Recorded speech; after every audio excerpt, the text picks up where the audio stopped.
Hello, everybody. Author Earl Sewell here.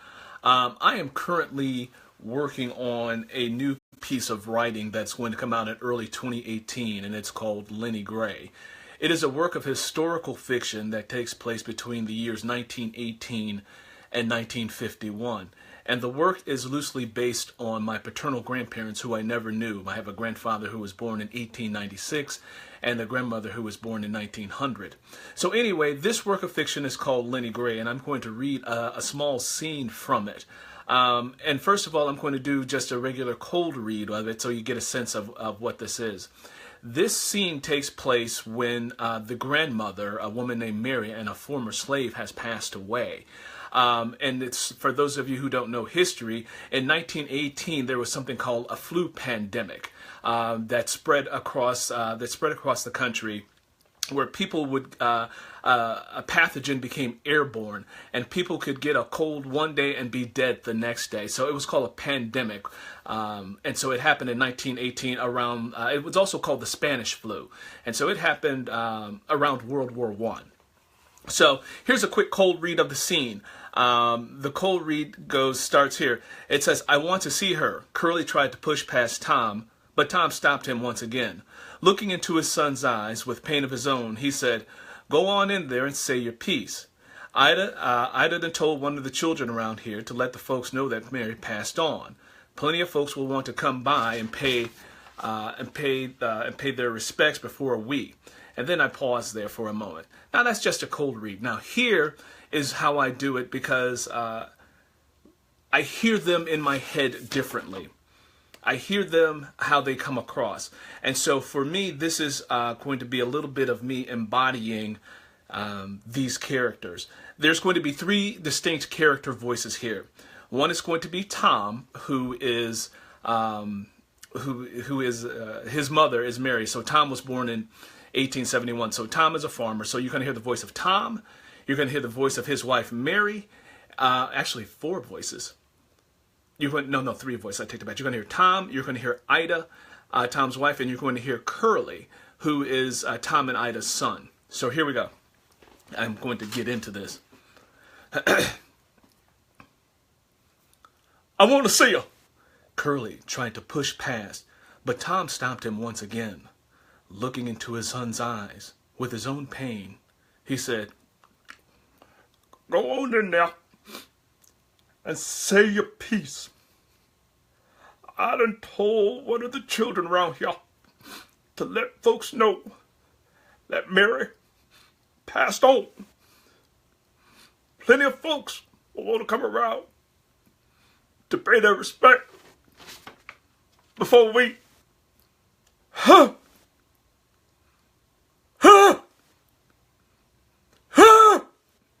Tom exhaled loudly several times and then howled. He couldn't bring himself to say the word bury. Ida, who was equally wounded, comforted Tom as best as she could. "Go on in now and say your piece, boy." Ida waved Curly on. "Mm-hmm," Curly hummed. Lennie Gray entered behind Curly and stroked his shoulders comfortingly. Lennie Gray and Curly walked over to where Mary's body was wrapped in a pallet. Curly lowered himself to his knees, and he slumped with his head downward. Curly began sobbing. He scooped up Mary in his arms, and he kissed her forehead before gently placing her back down. "In 1906, I was 10 years old." Curly's words came out in short bursts. "A white man came down the road in a truck. He said, 'Boy, you owe me some work.' And I said, 'No, sir. No, I don't.' Then he said, 'Well, you want to make yourself some money?' And I said, 'Yes, sir.' The man told me I'm on the back of his truck because he has some farm work for me to do that needed to get done. He said, he paid me for the day and bring me back. I didn't know no better. So I went along with him. That man tricked me. He had plenty of work, but he didn't pay me. When I tried to leave, he said, if you leave here, I'm going to shoot you and throw you in the river. He didn't have no right to keep me there, working for free. When my daddy found out what had happened, he tried to talk to Sheriff Quinney into coming to get me. Sheriff Quinney said he'd do no such a thing.